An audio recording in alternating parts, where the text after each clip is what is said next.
Okay, so here we are looking at chapter 13. So primarily looking at the nomadic empires and Eurasian integration. So primarily the big focus here is the Mongols and their impacts. We're going to spend a lot of time in class looking at primary documents related to this, as well as conceptualizing kind of how quickly the Mongol Empire raided through Asia, South Asia, the Middle East, and into Europe, and then within the next 100 to 200 years, kind of disintegrated as an empire and kind of retreated back into what is now Mongolia. So that's going to be kind of our big focus as to how they were able to spread so quickly, and then the effects of said spread, and then why it kind of fell apart. So first we want to talk about nomadic people. So essentially, when we talk about hunter-gatherers, these are kind of like the next step up of that in terms of, the kind of activities that they did to survive agriculturally. So pastoral nomads are people, essentially nomads, moving in very long circular migrations who are keeping animals.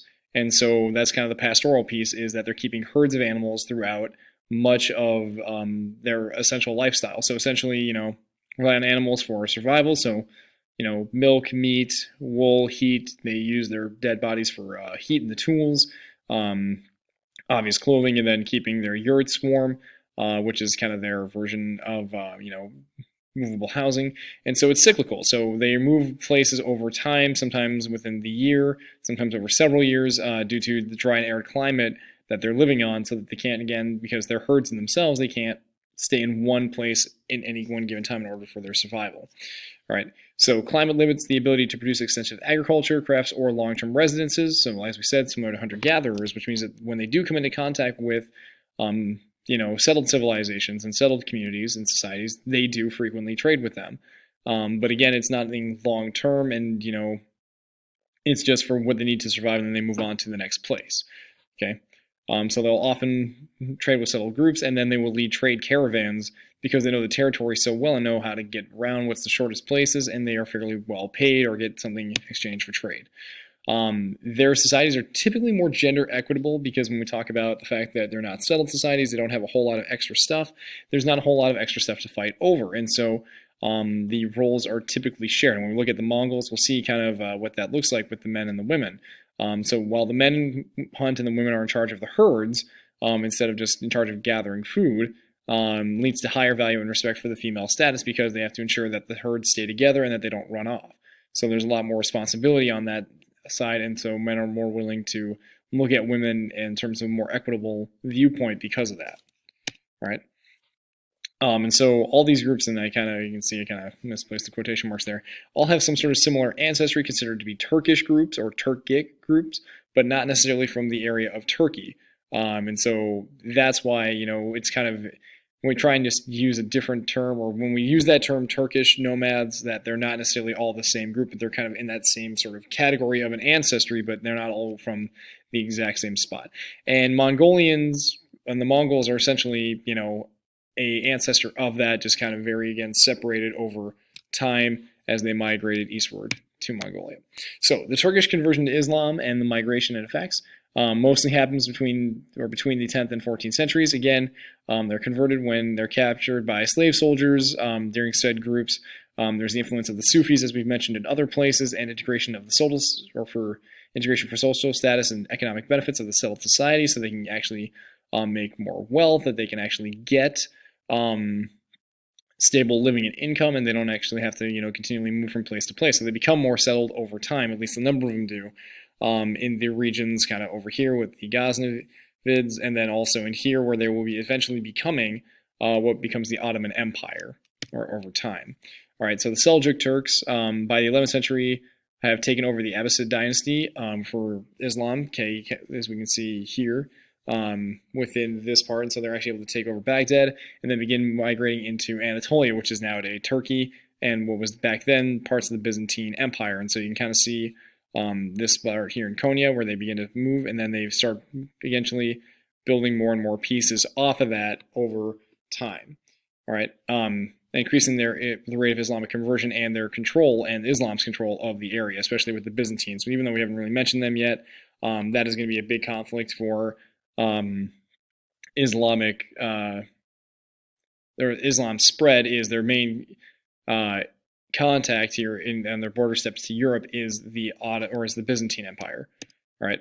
So the Ghaznavid Turks expand Islam into Afghanistan, as we can see kind of over here, all right, and into northern India. So I think this is kind of where we talked about the Sufis in Kashmir, where that really comes from, happens with the Ghaznavid Turks, and must rely on the local Hindu authorities, as we've said before, to collect taxes and run the Sultanate of Delhi. And then, as we said, not all Islam is peaceful. So the Mahmud of Ghazni, or Ghazni, destroys many Hindu and Buddhist holy sites because they view it as an affront to Islamic rule.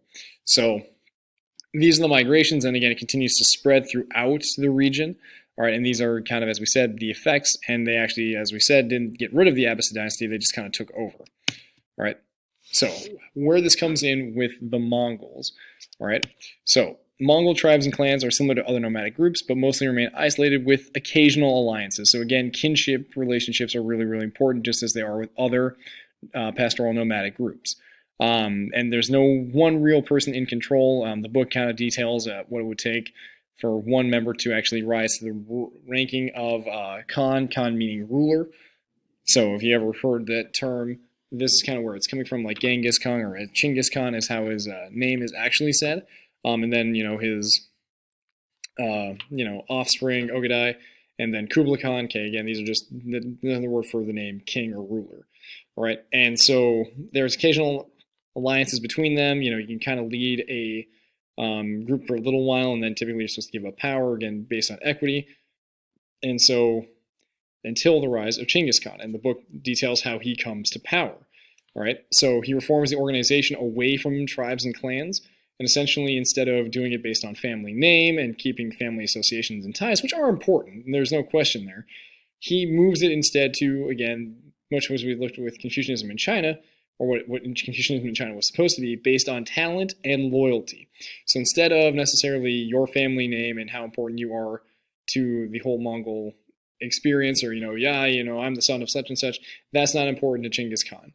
Okay, what's important to him is, are you good at what you do, and I will raise you up if you prove yourself, and then are you loyal to me? Those are the two things that he finds very, very important to help expand his actual empire.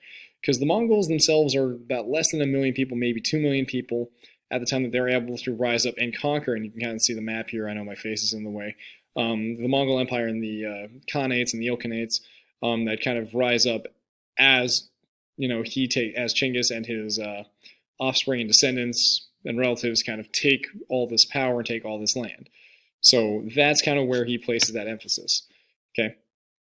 So ruling with 1 million people, several million, tens of millions of people in the span of a couple decades.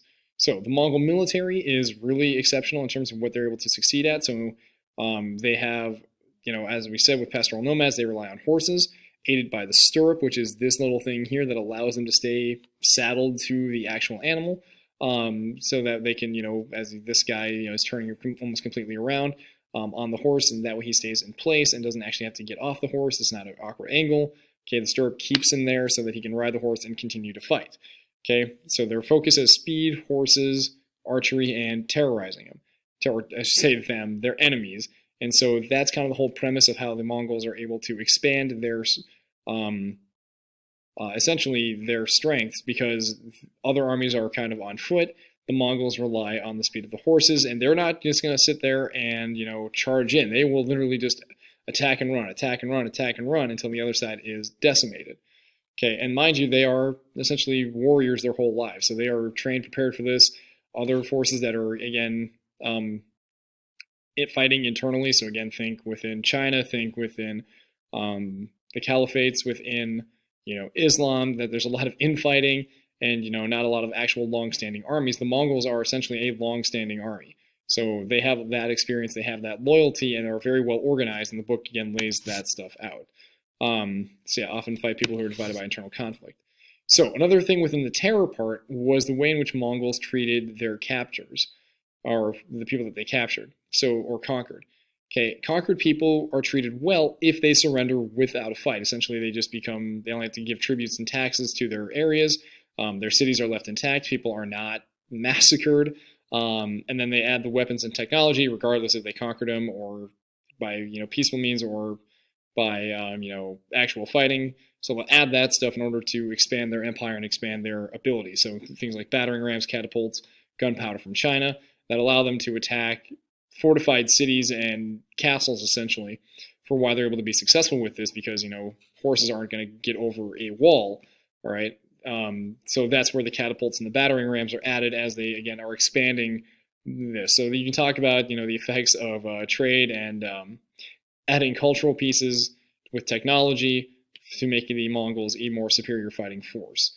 All right, now, if a group does in fact try to stand up to the Mongols and does not surrender, and when they are eventually conquered, for the most part, there is harsh death and punishment in terms of slavery, destroyed settlements, if they choose to fight. So an example, okay, when Baghdad was captured and pretty much the destruction of the Abbasid dynasty, over 200,000 people in the city that were left over were massacred.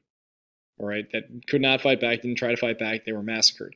And there was a lot of devastation. And then there's also heavy fighting with taxes, destroyed agriculture and water systems that are later repaired, but are pretty much defunct for several hundreds of years. So this is kind of the thing that we talk about with terror and how strong their military is. If you surrender without a fight, you're treated well, or better. If not, this is what happens to you. Okay? So I'm not going to spend a whole lot of time here. You can kind of read through it, and the book also describes what happens after Genghis Khan does die, the issue of the four khanates. They split up between them, so you can kind of see what happens and how they interact with the various different groups and peoples. That's also what the map down here, which I'm pretty much covering, is showing. So you can, again, kind of see the four locations within them. So yeah, you can kind of look at that. So the integration. So what happens as a result? So the Mongol and then Turkish migrations and conquests brings Europe, the Islamic world, and China into more direct contact, leading to an increased circulation of goods, information, and religion. So again, within Buddhism, Christianity, Islam. Also disease. This is where we get to see the bubonic plague move from one end of the globe very easily to the other side. And styles of warfare along the rejuvenated Silk and Sea roads. So the warfare brings all this stuff along with it. So each new conquered land offered new and more resources, including food and medicines and foods to other people around the areas that are now connected. They find uses for those with special skills. So essentially, they take people either willingly or unwillingly from one side of the Mongol empires and khanates to others. So artisans in particular, and craftsmen and builders, as well as doctors, people they viewed as important, whether they surrendered or not, are taken and moved to other parts of the empire to run administrative things or to build stuff. A lot of slaves are taken out and essentially forced to build in other locations. And they're moving them across it. So their knowledge, practices, and beliefs are brought along with them. They create way stations, so essentially it's like a postal service, messaging system, to bring news into their territories. One thing that, while the Mongols are very much a conquering people and don't let a lot of other things, they actually are pretty good in terms of rule. They were big supporters of commerce, knowing that that brings in money via taxes, so they want to keep those lines of communication and trade open. So they really lavish local merchants, raising their status and wealth, especially in China, where we've said before, merchants are not thought out very well, to increase their own taxes and stabilizing trade. As we've said, that's really important. The Mongols also are very much open to other religions and other cultural beliefs and protect them. They might not necessarily like other cultures or want to interact too much depending on which khanate you're living in, but there's a lot of toleration for different religious beliefs, including within China and within the Ilkhanate of Persia, where we see various different groups existing. All right, so here's our trade, and you can kind of see that's where you should get all that information.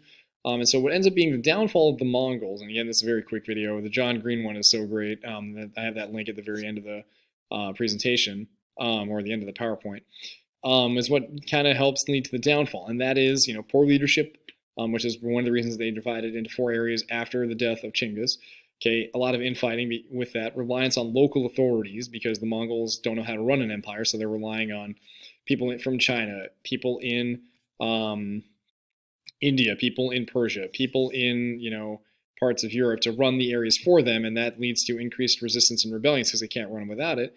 And then the bubonic plague, which decimates their numbers and others because they have no way of actually fighting off this disease and then fighting off rebellions at the same time. So all this has massive applications to the growth of Europe, unifying certain peoples and empires like Russia and Japan, which comes later on. So yeah, that's our brief overview of the Mongols, and we'll definitely talk more and look at a lot of other stuff related to this in class.